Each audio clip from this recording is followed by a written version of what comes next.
The amount of times that I have had people contact me and say that they are in a twin flame relationship, twin soul relationship, and in the same breath saying how difficult it is. They're not sure whether they're with the right person. They feel like they've found the opposite. They're the opposite. Are they meant for one another? But it's so passionate and it's so fiery.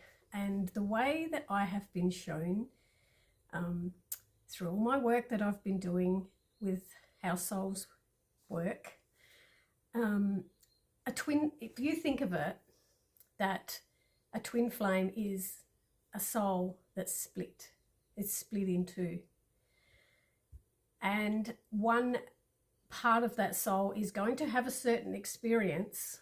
They've made this desire to have a certain experience on this earth. And the other half of that soul is going to have the total opposite experience. When they come back together, they always seem to find each other. And when they find each other, they're meant to be exchanging what they've learnt. But they're not meant to stay together. It's like, we'll just come back together for this short amount of time. We'll exchange the information that I've learnt this, because it's the total opposite. And then you go on your merry way again. Because if you stay with a twin flame, it just gets more and more toxic, because this soul has been molded to live a certain way. Let's use an example of,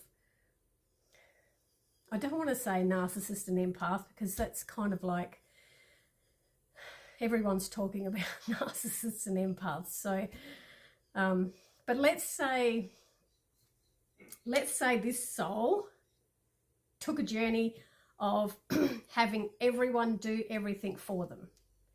So they've chosen a family that are going to do everything for them growing up. They don't have to do anything. It's their parents enable them to be lazy. Their parents enable them to never have to save money. If they want something, their parents just give it to them. They have that environment. And the twin of that soul over here has chosen a path where they have to be very, very independent. They have to do everything on their own. They have to find a way to survive on their own, because no one's there for them. And have been forced to find solutions to them for themselves. So they've had total opposite experiences in life. This one, very, very independent. This one, codependent, needs everyone to do things for them. During the journey of life, somewhere along the line, they find one another. And when you find your twin again, it's a beautiful feeling. It's like, I can't let them go. They're in my mind all the time. I'm stuck on them. I have a pull towards them.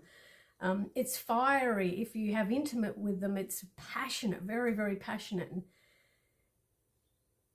because you've met your other half. Like it was a bowl to start with that split in two. And when it comes back together, it feels whole. And that's what a lot of people explain when they meet their twin flame. It feels like they're home again, like they've found their other half, their whole. It's meant to feel that way. But you're not meant to stay together, because this one has been programmed to rely on everybody. This one has been programmed to be independent. Now this one they exchange the energy of what they've learned. So this one is helping this one to be more independent. And this one is helping this one to accept help. So there is a learning you can get from your twin flame, like to learn what their experience is, to understand it, so that you can help change something in yourself. But you have free will, and a lot of time we get opportunity to change and we decide not to. And a lot of people get the opportunity to change and they decide they will change. That's part of the free will. But as far as I've seen over all these years of doing this kind of work, twin flame relationships always fizzle out and they end up going their separate ways, and then continuing on what their soul was learning. They only come back for a while, exchange information, and then go again. A soul relationship is totally different, because a soul relationship is two individual souls. They may have known each other in previous lifetimes and not had and experience as a partnership together.